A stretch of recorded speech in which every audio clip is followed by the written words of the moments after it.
The Engine of the Abyss, a novella, prologue. True scientific expeditions are born from doubt, not the restless doubt of romantics, but the cold, methodical uncertainty that compels a rational mind to question where others simply shrug. It was precisely such doubt that brought Professor Álvaro de Mendonça aboard the steam research vessel Orion on a pale spring morning in 1897 in Lisbon. Chapter 1. Reports from the sea. It all began with papers. Over 8 months, from August 1896 to March 1897, the European Navigation Society received 17 reports from captains of various nationalities. All described strange occurrences in the same region of the Atlantic, approximately 800 miles west of the Azores. Compasses spun aimlessly. Currents changed without cause. Chronometers malfunctioned. But among all anomalies, one detail particularly interested Mendonça: vibrations. Captains described faint, barely perceptible, yet absolutely regular pulsations transmitted through the ship's structure, as if beneath the keel a giant invisible mechanism was working. As though the sea itself breathes, one English captain wrote. A clockwork mechanism underwater, another noted. Mendonça was a physicist, a student of Helmholtz and Maxwell. For him, 17 independent testimonies were not coincidence, but data. And data required verification. Chapter 2.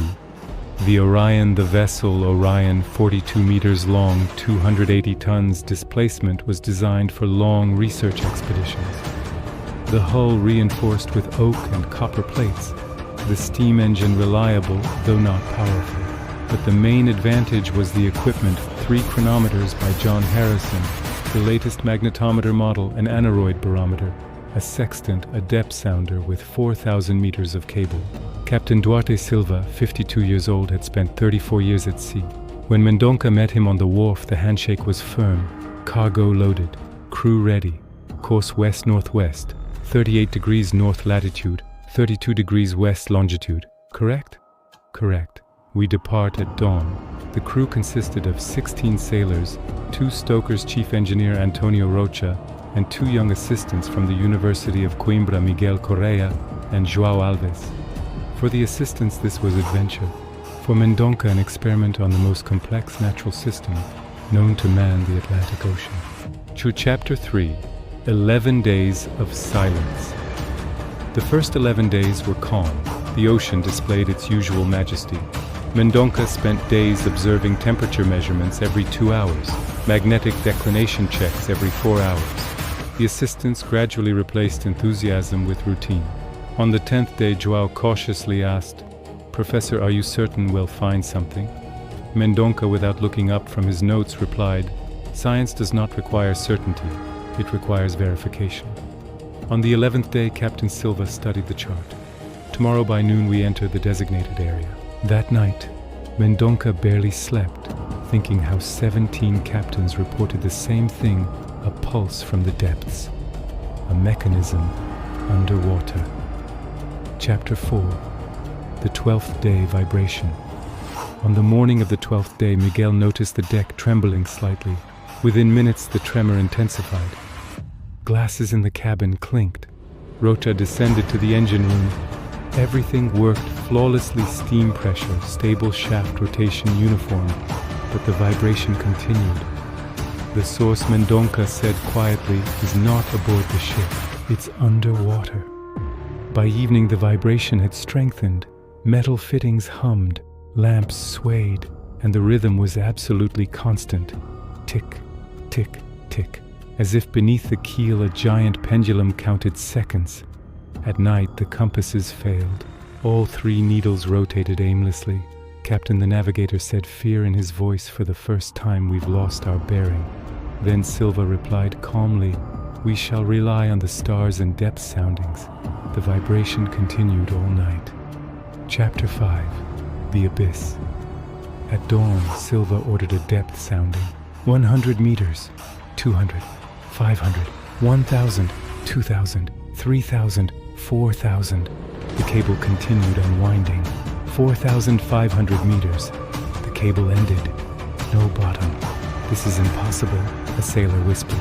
"Impossible until proven otherwise," Mendonça answered quietly. Then the ocean changed. Ahead the water turned black. Sunlight fell upon this area but did not reflect, simply vanished. The vibration intensified, and underwater a glow appeared, cold, pale, ghostly. Mendonça grabbed the spyglass. "Rings," he said, "enormous rotating rings." Silva took the glass. In the depths, a structure of unimaginable scale slowly rotated. Giant metallic rings along which lines of light flowed. Rocha size estimate. Rocha looked pale, minimum 5 kilometers in diameter. "This is not a natural formation," Mendonça said quietly. "This is artificially created." And in that moment the Orion began to drift forward toward the dark patch. Chapter 6.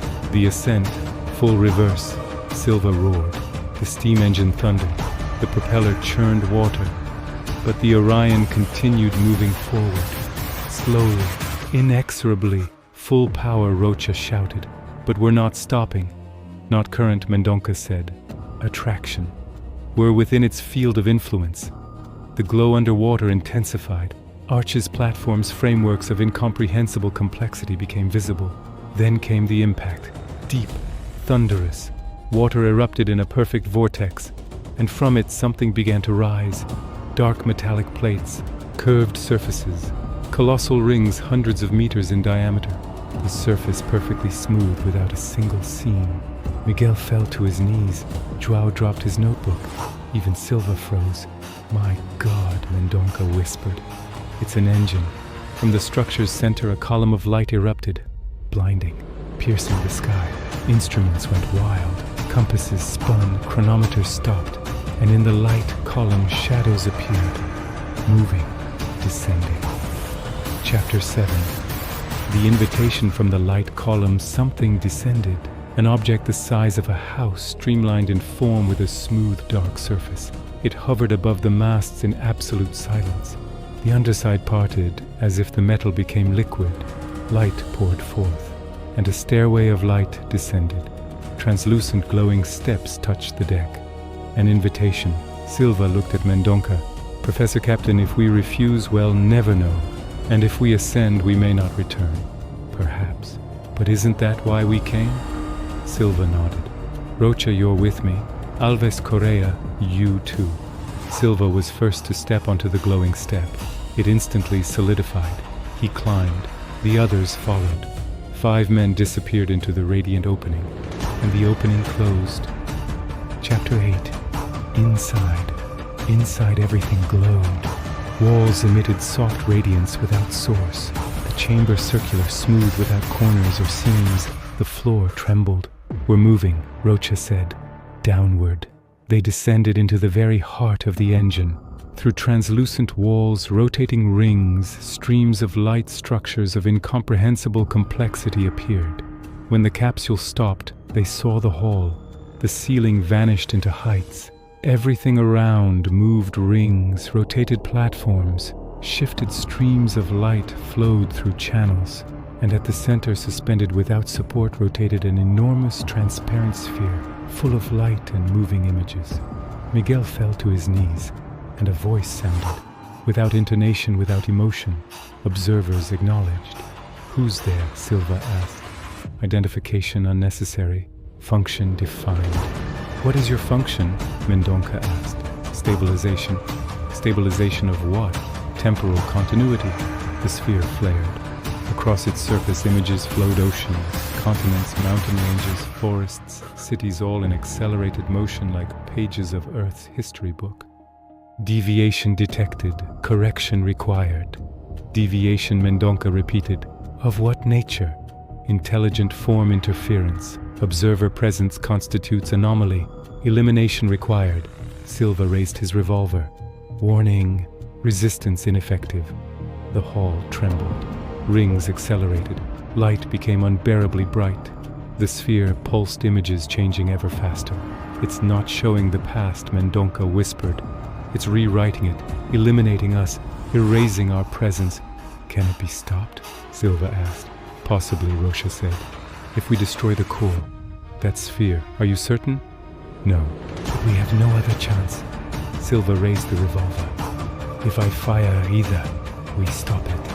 Mendonça answered quietly. Or we never existed. Silva took a deep breath and pulled the trigger. Chapter 9. The rupture.